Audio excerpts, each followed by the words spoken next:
quero compartilhar com vocês um pouco daquilo que o Espírito Santo está fazendo no globo, em toda a terra, nesse momento.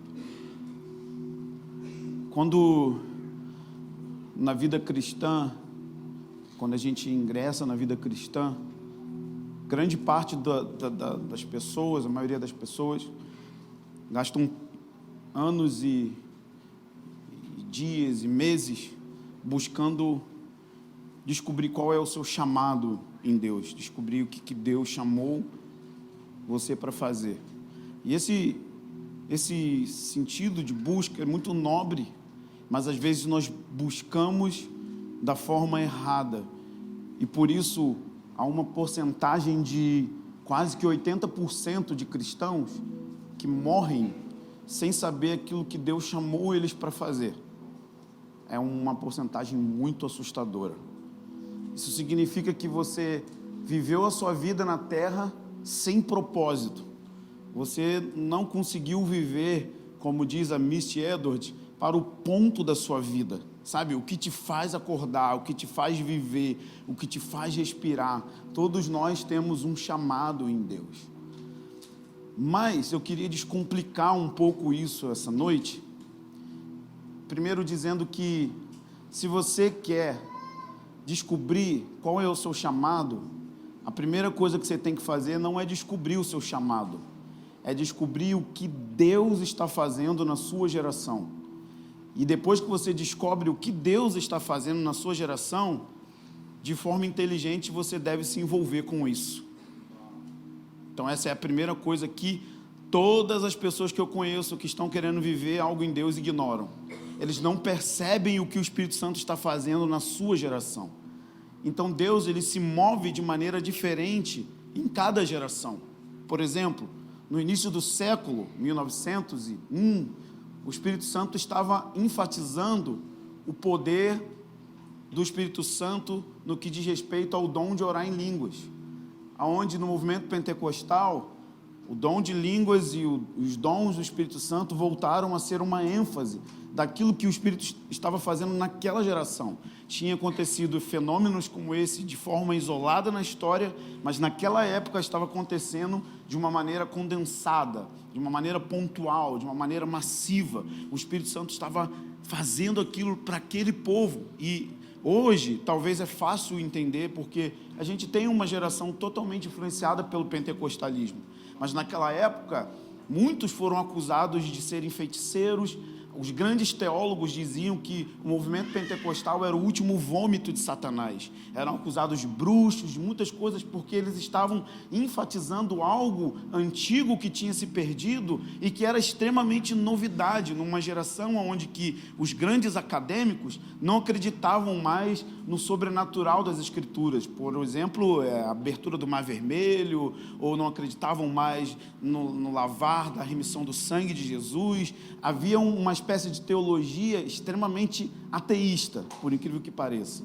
E dentro desse contexto surge o evangelho social, o evangelho influenciado pelos pensamentos de esquerda, pelos pensamentos de Karl Marx, que dizia que o reino de Deus era simplesmente construir hospitais. E naquela época eles estavam enfatizando que Deus curava o corpo das pessoas. Então, imagina a guerra que era travada dentro desse contexto, com essa mensagem nova do poder do Espírito Santo. Eles foram perseguidos. Então, para a gente, às vezes é difícil entender o quanto eles sofreram para trazer aquela verdade, para se envolver naquilo que Deus estava fazendo naquela época. Nos dias de John Wesley, eles estavam enfatizando a santificação pela fé. O Espírito Santo estava pontuando e levando a igreja um pouco mais à frente na revelação, porque até então se enfatizava a justificação pela fé, ou seja, você é salvo, você é aceito por Deus, Jesus te salvou, Ele te regenerou, mas as pessoas não tinham uma vida vibrante de santidade. Então John Wesley e o movimento metodista começou a enfatizar a necessidade de uma experiência com o poder do Espírito Santo para que você tivesse uma vida de perfeição, uma vida de santidade. Então, eu só estou dando um exemplo de como Deus enfatiza coisas diferentes em cada geração, e que aqueles que se envolveram com o que Deus estava fazendo construíram e escreveram a história junto com o Senhor, se envolvendo na missão de Deus. Então, a primeira coisa que a gente precisa pensar, se a gente quer viver algo que seja relevante, é descobrir o que Deus está fazendo na nossa geração, o que o Espírito Santo está enfatizando em toda a terra, e daí então fazermos como Davi. Em Atos 13 diz que Davi serviu a sua geração em seu tempo. Por que ele serviu bem a sua geração? Porque Davi descobriu o que Deus estava fazendo no seu tempo. Então, se você quer ser alguém que serve bem a sua geração, você precisa primeiro descobrir o que Deus está fazendo na sua geração. Pois bem, o que eu vejo, e a ênfase do Espírito Santo, ela precisa ser percebida de maneira global, quando isso começa a acontecer em todos os lugares do mundo, em todos os lugares da terra, sem que essas pessoas tenham se conhecido ou trocado informações, estão ouvindo e fazendo a mesma coisa, exatamente a mesma coisa. Então eu quero te dar um pouco do cenário daquilo que Deus está fazendo a respeito do movimento de oração em toda a terra. Essa expressão casa de oração que está sendo falada aqui no Brasil nos últimos 10 ou 15 anos, e que, como todo grande movimento, tem uma tendência de se tornar uma moda e de se tornar uma coisa que todo mundo fala. Talvez esse conceito para você seja extremamente novo, ou seja uma coisa que você não sabe muito bem. Então eu quero te dizer aquilo que eu tenho visto do Senhor ao redor do mundo no que diz respeito a essa expressão casa de oração. Então, basicamente, o que significa isso que o Espírito Santo está fazendo? Ele está redefinindo ou nos reposicionando para uma identidade. E para a gente pensar nisso, eu queria que a gente lesse essa passagem de Mateus 21, no versículo 12.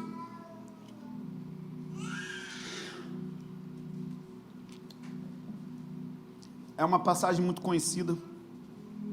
Jesus entrou no templo e expulsou todos os que ali vendiam e compravam. Revirou as mesas dos cambistas e as cadeiras dos que vendiam pombas. E ele disse: está escrito, a minha casa será chamada casa de evangelismo.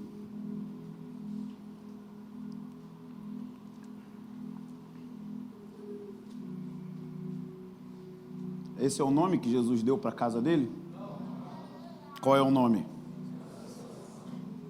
E por que a gente ignora isso? Ele deu um nome para a casa dele. O nome é muito sério. Quando eu te dou um nome, eu estou definindo sua identidade. Então, o que o Espírito Santo está fazendo na terra? Ele está chamando a igreja de volta para uma identidade primária. O que isso significa? Que você e eu, como cristão, temos uma identidade primária e uma identidade secundária. A identidade primária, quem somos? A identidade secundária, o que fazemos?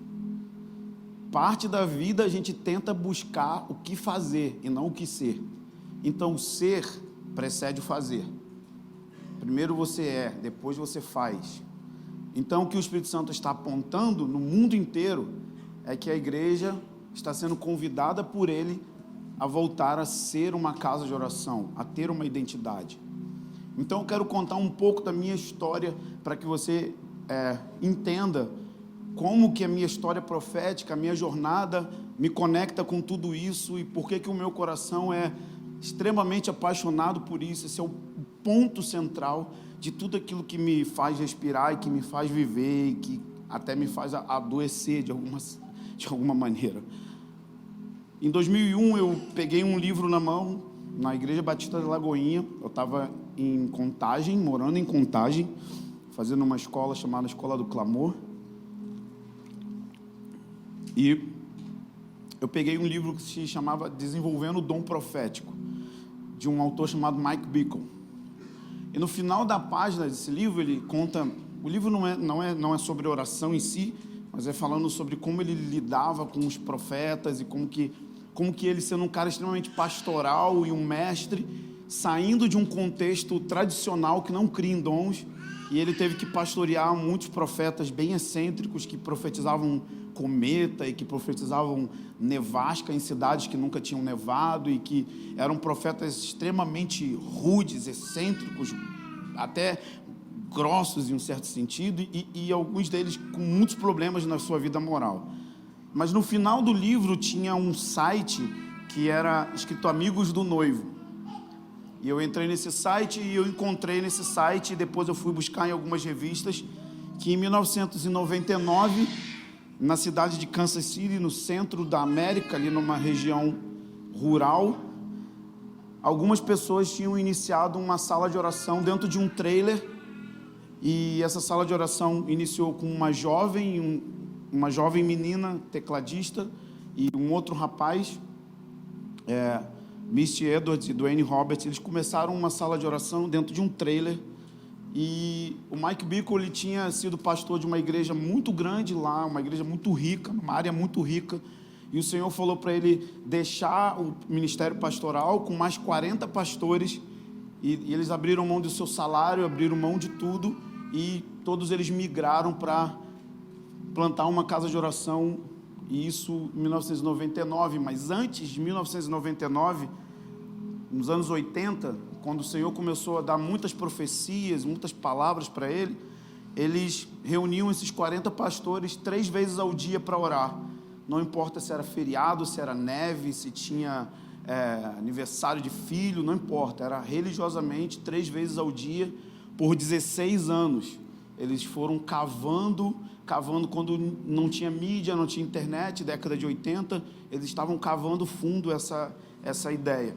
Então eu comecei a ver que eles estavam há muitos anos cavando essa palavra que o Senhor tinha dito para eles, que iria levantar um movimento de oração no espírito do tabernáculo de Davi, e muitas profecias. Eles receberam uma das profecias que o Bob Jones deu para o Mike Bickle, é que eles iriam orar no espírito do tabernáculo de Davi, e que muitos anos pessoas iriam assistir, orientais, pessoas com semblantes de orientais, iriam assistir os turnos de oração numa televisão de mão, numa espécie de televisão de mão. Ano passado, no IHOP, teve mais ou menos 2.000 chineses com o telefone mais moderno que o iPhone, e ele entregou aquele telefone para o Mike Bickle dizendo: aqui está a profecia do Bob Jones. A China e a Coreia do Sul são os países que mais assistem o web stream do turno de oração. Então, a China perseguida, a China fechada, está sendo edificada pelo movimento de oração, e a Coreia do Sul, que também é um país pioneiro no movimento de oração, por causa do Paul Young-cho, estão assistindo esses turnos de oração. Então, foram muitas profecias e muitas coisas assustadoras. Pois bem, então eu comecei a ver que aqueles caras estavam orando 24 horas por dia, com músicos e cantores. Então, naquela época, o Espírito Santo flechou o meu coração, mas eu tinha poucos anos de convertido, e eu me apaixonei por avivamento, me apaixonei por esse tema, por esse assunto do Senhor, e comecei a devorar muitos livros, e ler muita coisa, e estudar, e gastar minha vida para ver aquilo ali. Alguns anos passaram e eu comecei a mobilizar jovens para orar, comecei a mobilizar grupos de oração, comecei a mobilizar jejum coletivo, comecei a fazer isso em vários lugares por onde eu ia, e sempre com aquela sensação de que aquilo que eles estavam fazendo era impossível de ser feito no Brasil, era impossível de ser feito num país de terceiro mundo. Afinal de contas, parece que sempre o europeu e o americano estão um passo à frente da gente quando diz respeito a missões e a coisas inovadoras e coisas que são, assim, está na ponta da lança. Mas eu comecei a perceber que isso não tinha a ver apenas com o Mike Bickle, e não tinha apenas a ver com um grupo de americanos proféticos e malucos. Então o Senhor foi adicionando pessoas na minha vida, na minha jornada, que foram me fazendo cada vez mais confiante de que isso que o Senhor está fazendo não era especificamente para um grupo de pessoas, mas era um cumprimento de profecias, era o cumprimento das palavras que o Senhor tem em toda a Bíblia, em todo o Antigo e o Novo Testamento, e que essa geração está vivendo na geração mais urgente, na geração mais incrível, e que se os apóstolos ou todos os grandes homens de Deus pudessem escolher um dia para viver, eles iriam escolher viver nos nossos dias eles viveriam.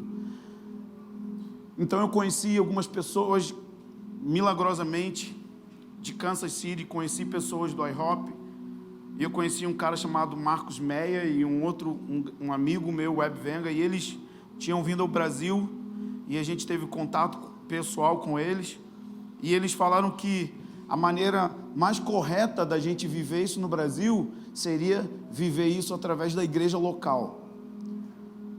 Quando a igreja local entendesse a sua identidade, então a gente iria explodir como o país número 1 no movimento de oração, a igreja brasileira. Ele estava falando da igreja brasileira, ele disse, a igreja brasileira é extremamente relacional.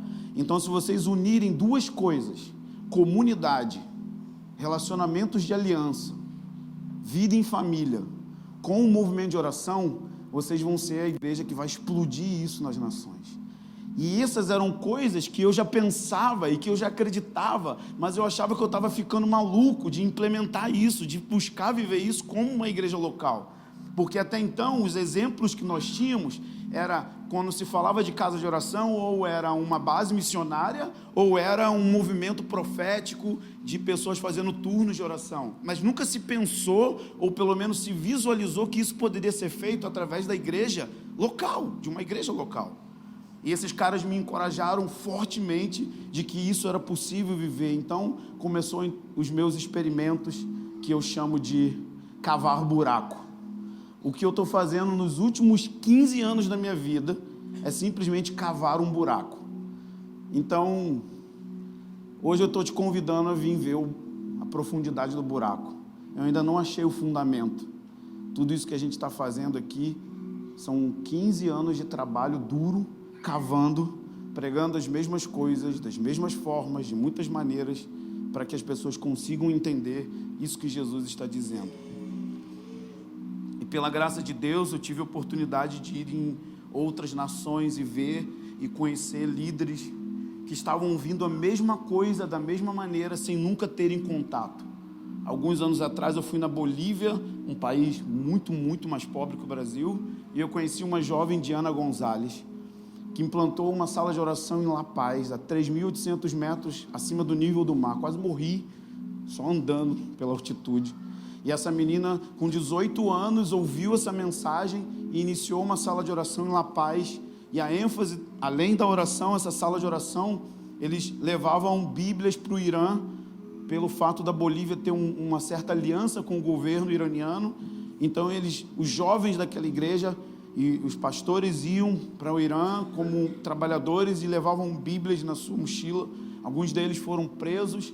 Depois, um dos pastores da igreja era engenheiro na área de comunicação e produzia o chip de celular, como se fosse chip de celular, e ele colocava a Bíblia ali. Então, essa sala de oração em La Paz estava enviando a Bíblia para o Irã.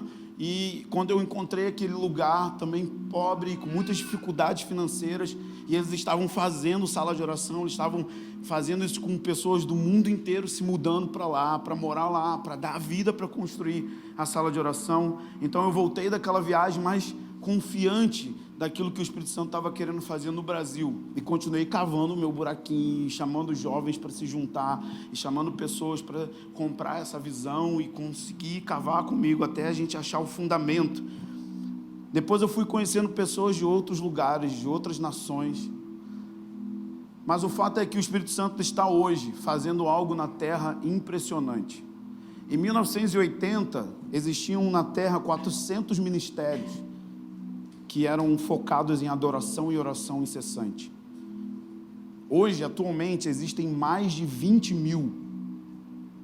Mais de 20 mil. Isso é catalogado, foi catalogado por um pastor egípcio, que tem uma igreja no Cairo, no centro do Cairo, que ora 24 horas há 12 anos. Há uns anos atrás, os muçulmanos tacaram fogo na igreja.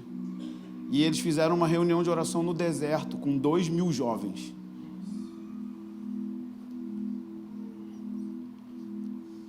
Na China, são mais de 20.000 salas de oração espalhadas nas igrejas underground.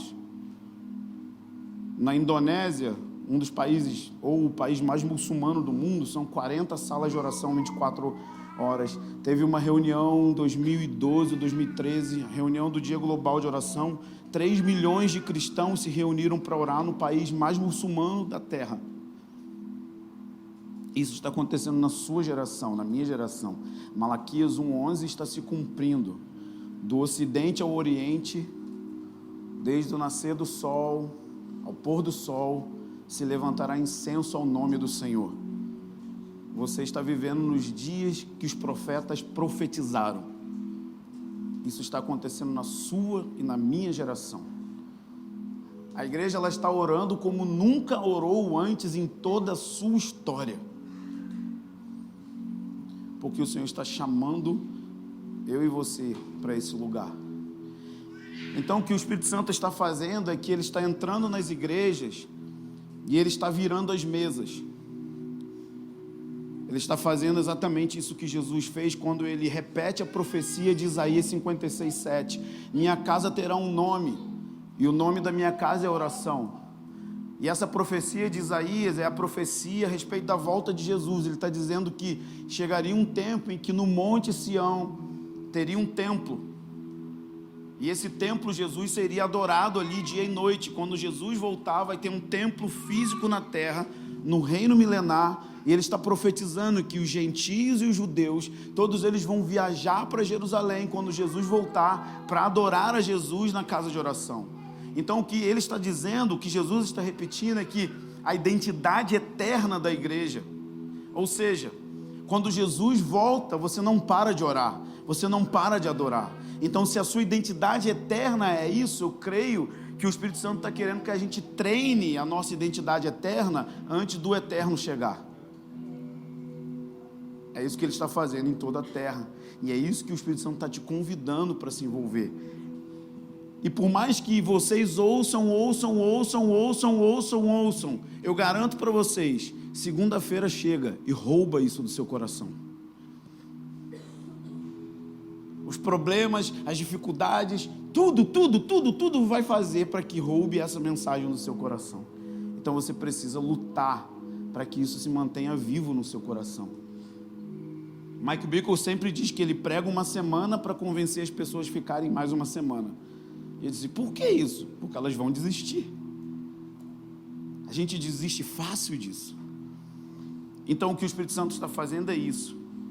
Por que Jesus estava virando as mesas no templo? Porque o templo tinha um propósito, ser uma casa de oração. E qual era a principal coisa que estava acontecendo no templo? Venda. O problema não é venda em si. O problema é quando aquilo que deveria de ser o centro não é mais o centro. Então quando a gente olha para a igreja, e quando a gente olha para a igreja de maneira geral, oração é aquela coisa feita no cantinho da sala, é aquela coisa feita por senhoras de coque, é aquela coisa feita simplesmente por um grupo específico de pessoas que nós chamamos de ministério de intercessão. E o ministério de intercessão sempre é dirigido por mulheres bravas, que parecem sargentos e que brigam com todo mundo.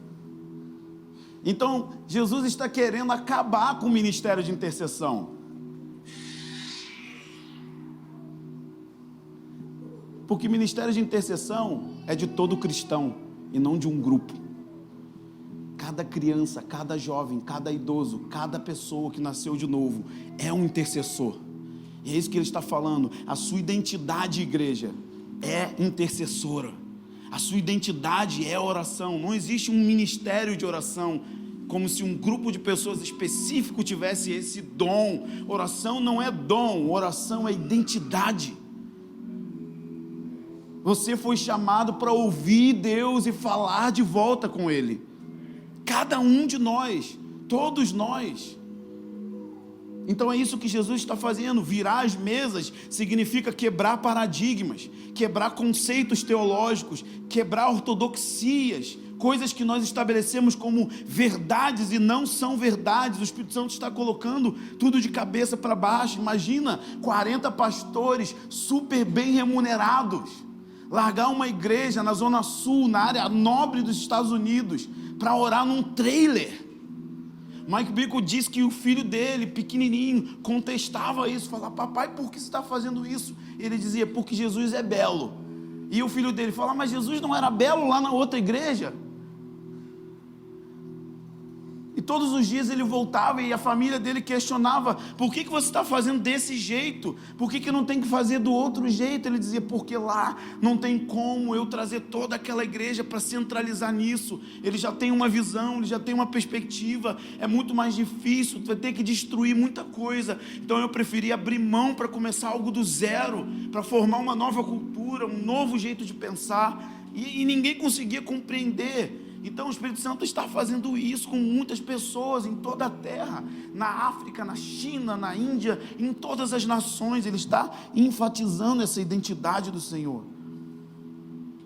João capítulo 2.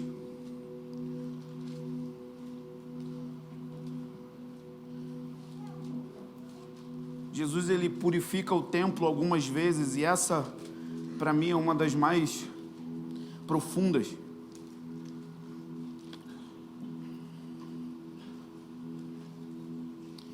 Versículo 13. Ao aproximar-se da Páscoa dos judeus, Jesus subiu para Jerusalém e encontrou no pátio do templo os que vendiam bois, ovelhas e pombas. Fez então um chicote de cordas e expulsou todos do pátio do templo, bem como as ovelhas e os bois, esparramou todo o dinheiro dos cambistas e revirou suas mesas. Então diz no versículo 17: quando os discípulos viram-lhe dizendo: tirem essas coisas e não façam da casa do meu pai uma casa de mercado. Diz que os discípulos olharam para Jesus e lembraram do Salmo 69. O zelo da tua casa me consome. O zelo do coração de Jesus é o mesmo zelo do coração de Davi. Davi disse: o seu zelo, o zelo pela tua casa me consumiu, ao ponto da minha família não compreender o meu zelo. A palavra zelo significa ciúme. Deus tem ciúmes da casa dele.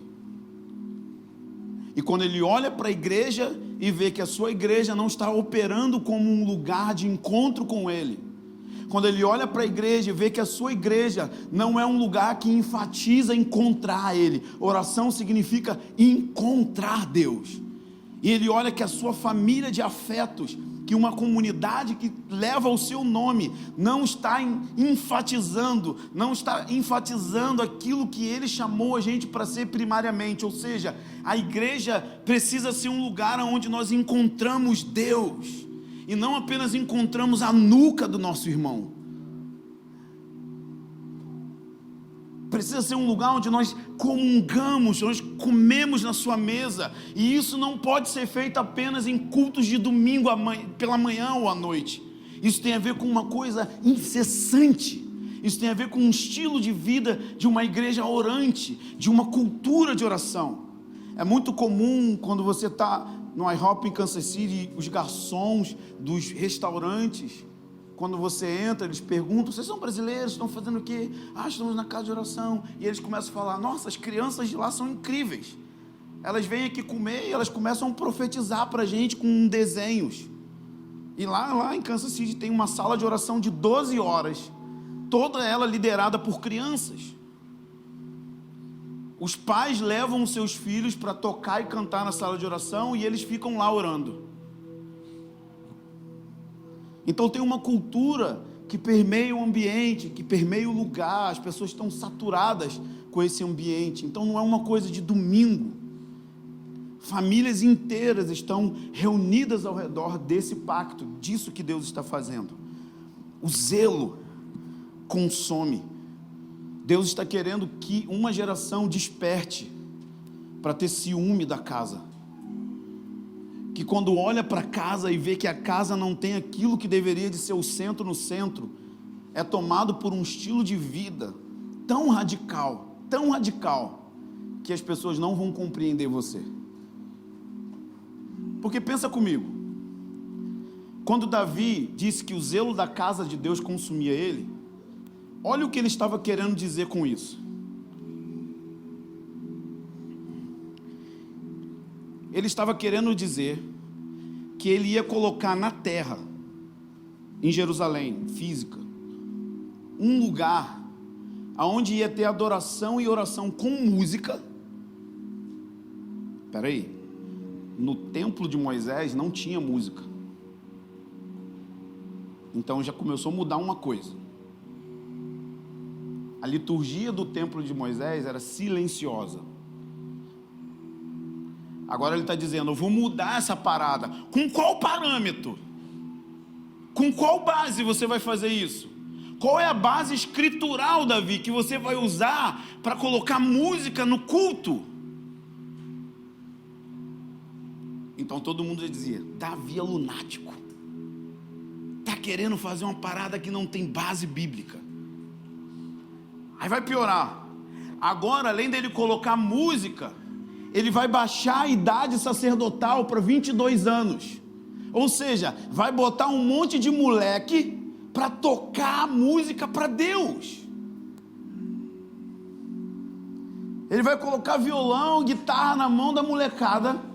E agora ele pirou. Ele vai botar o trono de Deus, a arca da aliança, uma parada que mata pessoas, tá? Mata pessoas.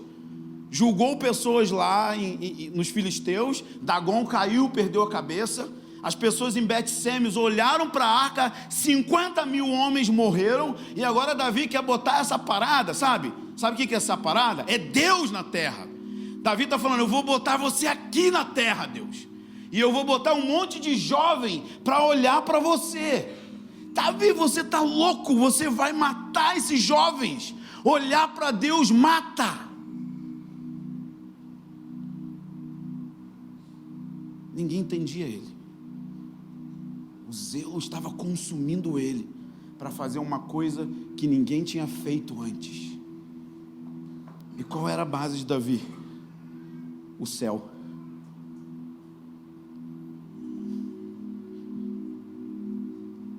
Ele disse uma coisa, peço ao Senhor e vou buscar. Morar na sua casa todos os dias para te ver no seu templo. Que templo? Não tinha templo na terra. Davi está falando do templo de Apocalipse 4, do trono que Ezequiel viu, do trono que Isaías viu, do trono que ele viu no Salmo 110. Davi viu o céu e ele falou, eu vou botar na terra aquilo que está acontecendo no céu. O céu, Deus é o centro das atenções. No céu, Deus é adorado dia e noite. No céu, Deus é majestoso dia e noite. Ele é glorioso dia e noite. Pirou, Davi. Como que você vai colocar o céu na terra? Percebe? Ele está se antecipando a oração de Jesus, assim na terra como no céu. Pioneiros foram chamados para sofrer zombaria. Eles são sempre zombados, sempre são lunáticos, porque eles estão vendo o que ninguém está vendo. Mas o problema é que Davi não estava sozinho como um pioneiro. Ele infectou um monte de jovem. Os jovens da sua geração foram infectados com o mesmo vírus para construir na terra como no céu.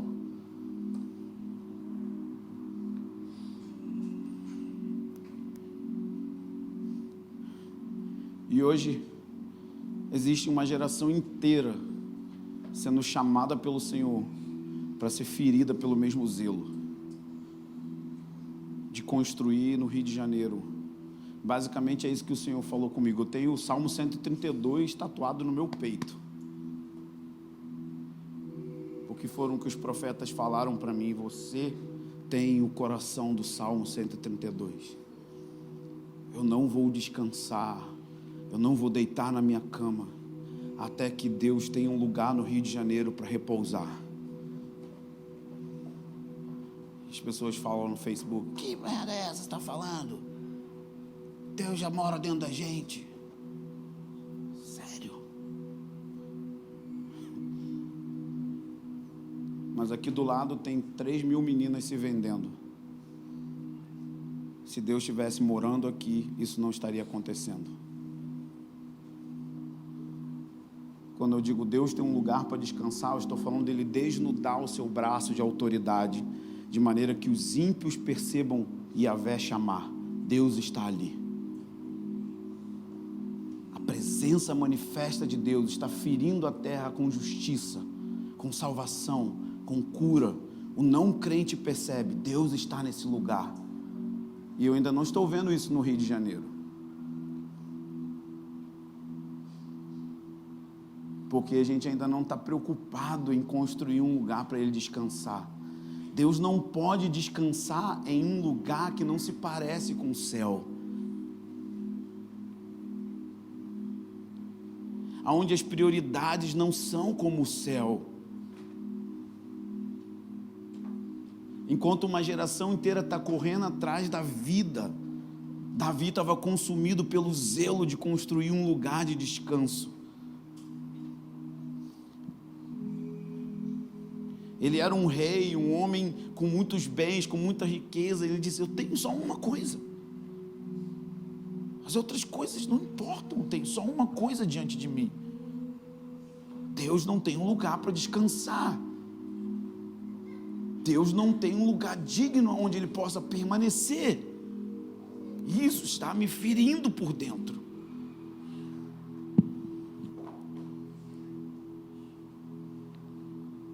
É para isso que Deus me chamou. Para ser um catalisador. Alguém que mobiliza. E que levanta uma igreja como um modelo do céu.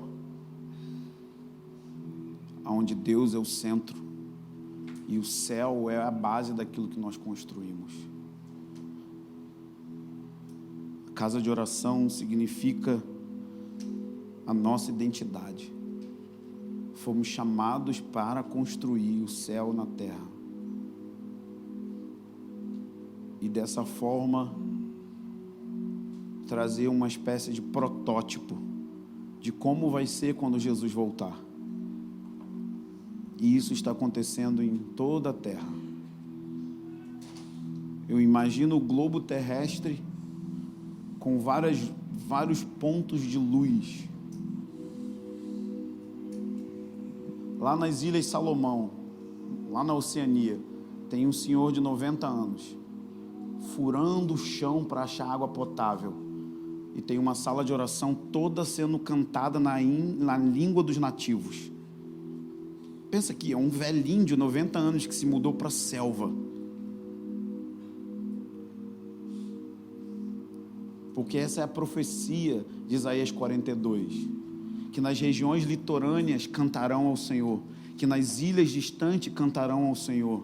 Que nos desertos cantarão ao Senhor. Que nos altos montes cantarão ao Senhor.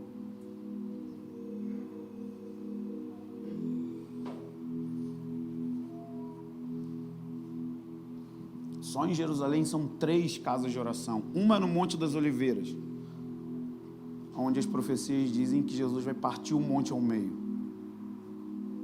Imagina, mano, tu tá liderando um turno de adoração na hora que ele volta.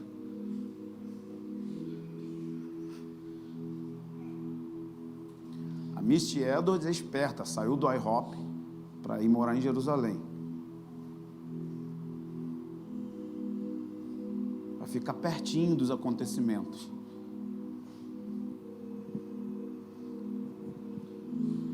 E existem várias pessoas assim,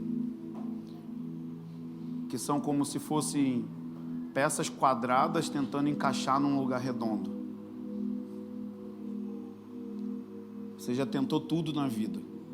Você já passou por todos os ministérios da igreja. Mas talvez você tenha o chamado de Ana. Lucas capítulo 2 fala que tinha uma mulher que ficou viúva cedinho. E eu fico imaginando as pessoas: Ana, você deveria arrumar um marido, você é muito jovem. E ela dizia: não, eu fui chamado para ser uma mulher dia e noite.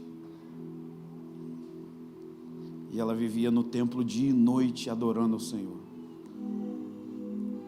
Ana, vai curtir a vida. Não, eu sou dia e noite. Estou consumida por isso. Eu me vi assim. E eu tento fazer várias coisas, sabe, assim, porque precisa. Mas é uma droga. Eu só prego porque eu quero te infectar. Porque se não precisasse infectar, nem pregar eu gosto mais, eu fico desanimado. Porque não dá. Eu estava andando na rua hoje e falei, cara, Deus, não dá. Eu quero ficar diante da sua face. Ficar negócio de pastorear a gente, não dá. Eu não sou pastor, cara, não sou essa parada. Outros vão fazer isso, é muito importante esse serviço. Mas tem gente que foi chamado para ficar dia e noite na presença de Deus, para ser uma lâmpada na casa do Senhor. E você vai tentar fazer tudo com a sua vida e não vai ter sentido. Deus está chamando pessoas para cantar só para uma pessoa. Você talvez não vai gravar CD, talvez você não vai ter canal no YouTube, talvez você não vai escrever livro, mas o seu chamado é esse.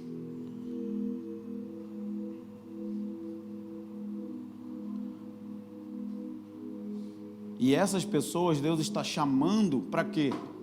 Para despertar toda a igreja. Porque Israel todo era sacerdotal, mas Deus levantou os levitas para despertar a nação para ser sacerdotal. Porque toda a nação toda a igreja é sacerdotal.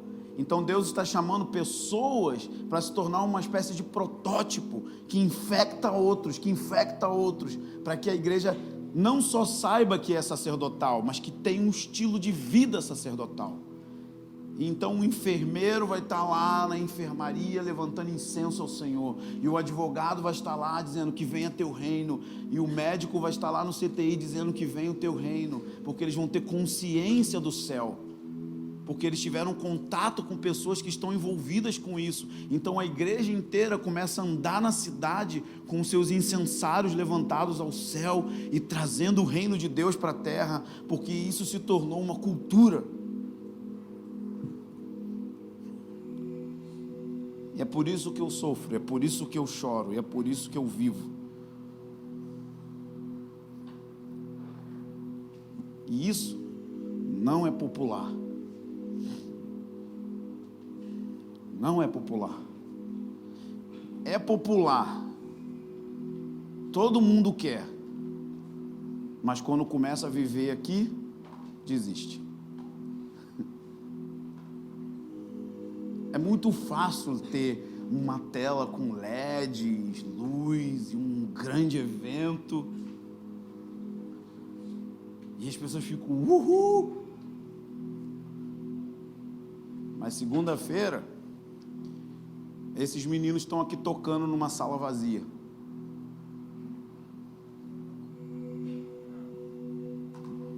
Com febre, com gripe, sem grana, porque quase ninguém quer sustentar missionário intercessor. Mas eles estão aqui há 3 anos fazendo isso.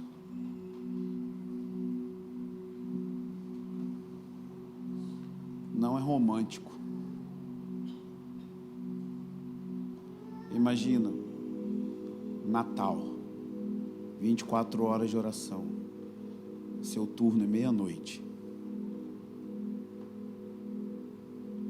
Eu estava em Kansas City, tinha neve no joelho, eu falei, vai estar vazia a sala. Quando eu entro, tinha 600 pessoas. Eu falei, caraca, maluco, tá bom para ficar em casa no edredom. E os night watch, que são os caras que organizam a vida para orar de madrugada. O turno desses são famílias que só dormem de dia e oram de meia-noite às 6 da manhã, por 7 anos.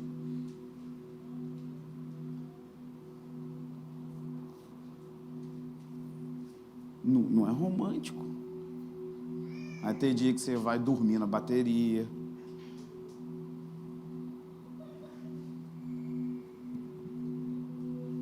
Por isso que o zelo precisa te consumir.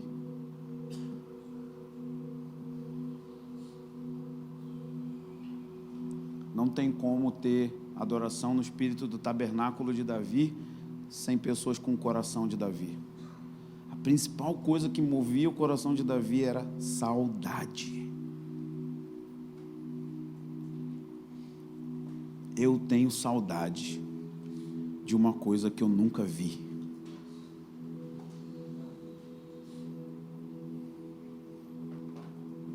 Eu tenho saudade do que eu nunca toquei. Eu sou uma pessoa insaciável. Por isso sou rabugento. Porque eu nunca estou satisfeito com o que a gente tem experimentado de igreja. O nível é baixíssimo.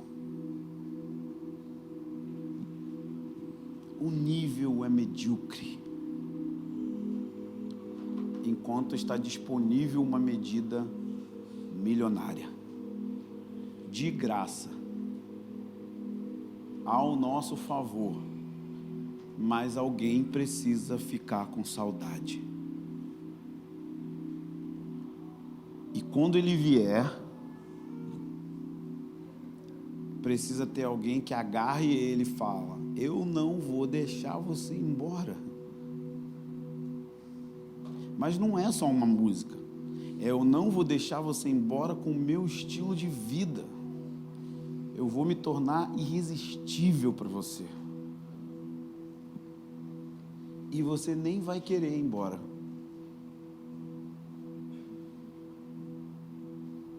Porque você encontrou um lugar para reclinar a cabeça. Você encontrou uma Betânia,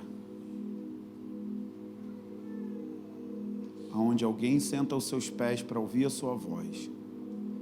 Em Jerusalém você trabalha, expulsa demônios, prega, mas em Betânia você encontra alguém para preparar comida para você.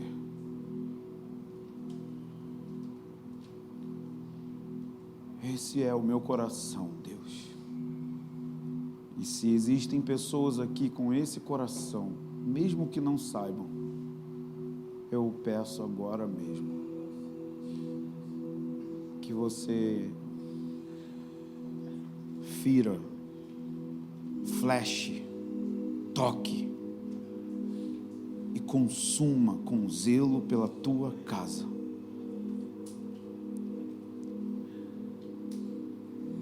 O profeta Ageu disse: não é tempo de construir sua própria casa enquanto a casa do Senhor está em ruínas. Suba o monte, corte madeira, edifique o templo.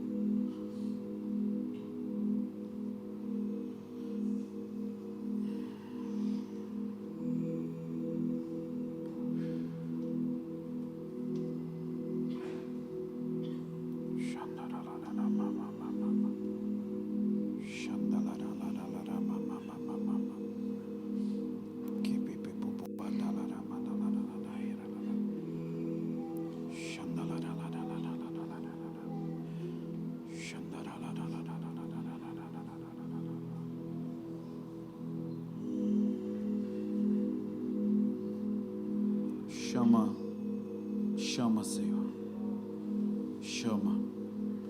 Chama pelo nome. Chama pelo nome. Reposiciona nosso coração. Aqueles que estão distantes disso, Senhor, por várias circunstâncias, hoje mesmo, reposiciona o nosso coração no lugar do zelo.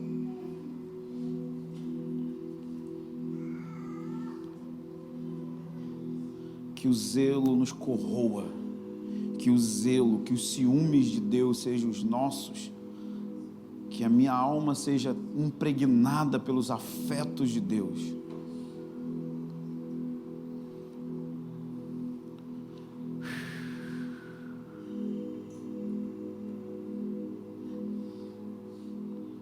Que o zelo pela tua casa me consuma.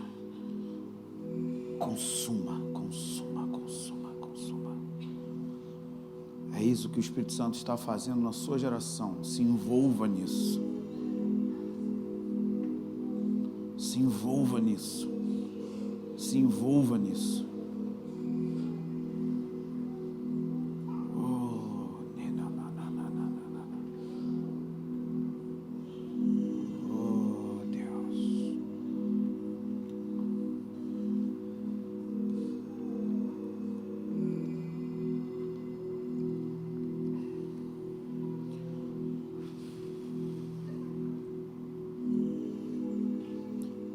Se existem pessoas disponíveis aqui, Senhor, eu peço que você libere o teu fogo para queimar o sacrifício. Libera o seu fogo para queimar as entregas do nosso coração.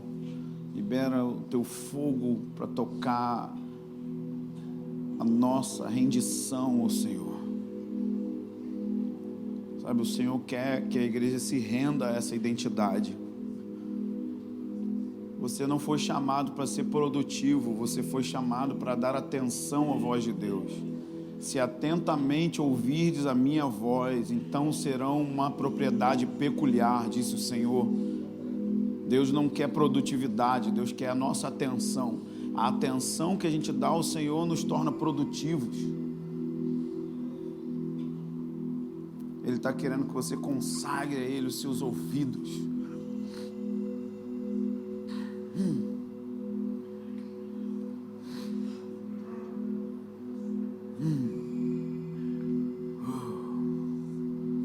Senhor,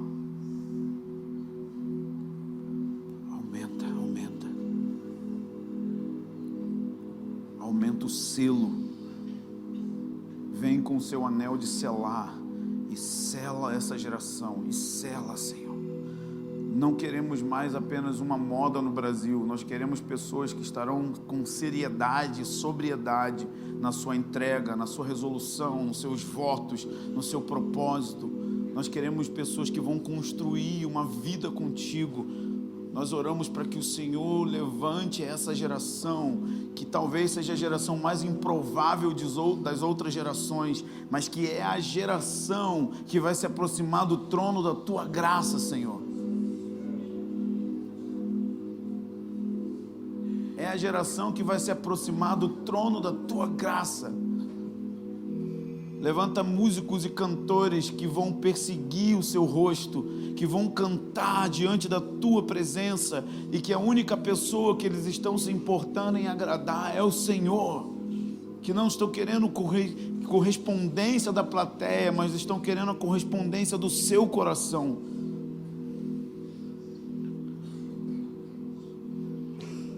Levanta a casa de oração no Rio de Janeiro. Levanta a casa de oração nas nações da terra. Fortalece o movimento de oração no mundo inteiro agora mesmo.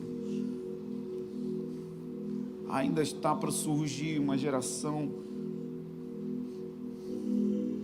que vai ser zelosa pela sua casa. Então levanta-os, Senhor, levanta-os, Senhor. É a minha oração nessa noite, levanta-os.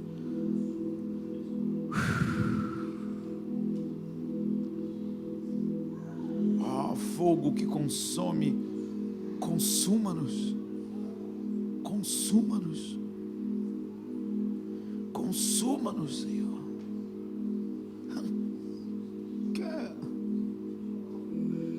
Consuma-nos com saudades, saudades, saudades.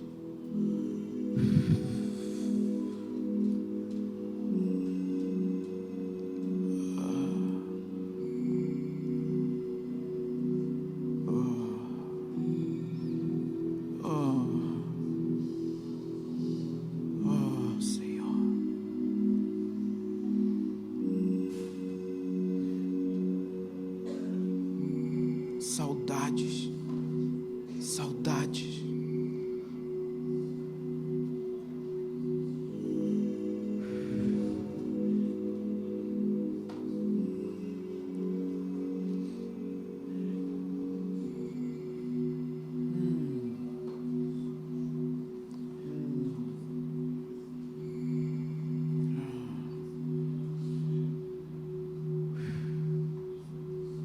Será que nós podemos oferecer a Eles nossas mãos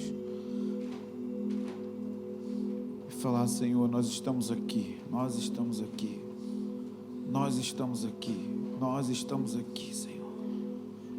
Nós queremos ser uma resposta para isso. Nós estamos aqui.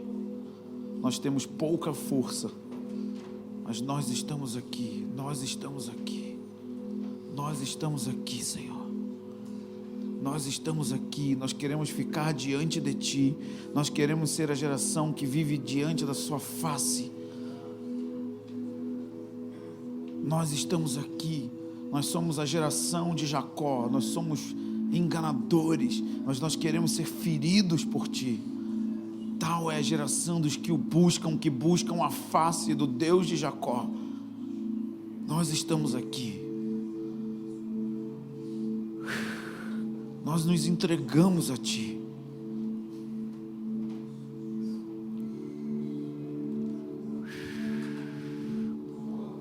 Nós nos entregamos a Ti.